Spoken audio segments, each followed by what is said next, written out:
सोना रेत का बेपनाह सहारा, जहां धूप रेत को आग बना देती है और आसमान में हवा में तैरती रोशनियों के चिराग चमक रहे हैं।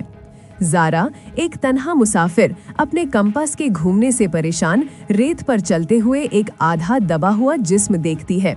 जब वो करीब जाती है, रेत हिलती है और उसमें से ज़ाहिर उभर आता है, एक जिन जिसके पर जल चुके हैं, जिल्द फट चुकी है।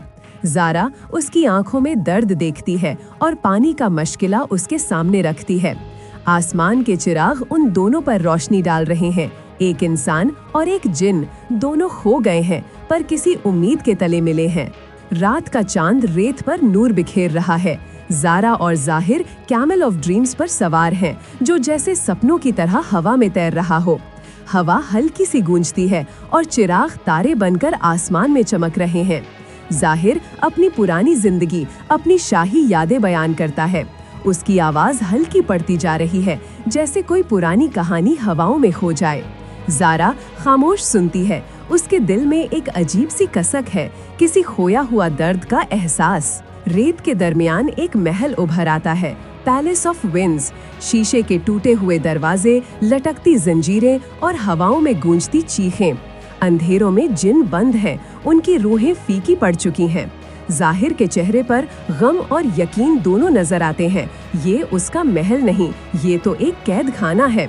ज़ारा के दिल में हौसला जागता है। वो कह देती है, मैं तुम्हें आजाद करूंगी। कमर के अंदर हवा का बादशाह, एक शफ्फाफ लहरों जैसा साया, ज़ाहिर और ज़ारा के सामने आता है। उसकी आवाज तूफान जैसी, तुम एक इंसान को यहाँ लाए हो ज़ाहिर। ज़ारा आगे बढ़ती है, आंखों में हिम्मत, हाथ में टूटा हुआ कंपास। कंपास अचानक रोशनी लेता है, एक लैंटर्न की तरफ इशारा करता है। ज़ाहिर मुस्कुरा देता है, उम्मीद अब भी जिंदा है। सुबह का उजाला रेत पर गिरता है, महल रोशनी में घुल जाता है और ज़ाहिर भी। ज़ारा के हाथ में सिर्फ एक नीला चमकता हुआ जर्रा रह जाता है, ज़ाहिर की याद, एक रूह का टुकड़ा। कंपास अब आसमान के चिरागों की तरफ इशारा करता है। ज़ारा मुस्कुराती है और नई मंजिल की तरफ चलते हुए कहती है, हर रास्ता किसी रोशनी तक ले जाता है। हर दर्द अपने अंदर एक रोशनी छुपाए होता है। कभी कभी किसी और की मदद करते हुए हम अपना रास्ता ढूंढ लेते हैं।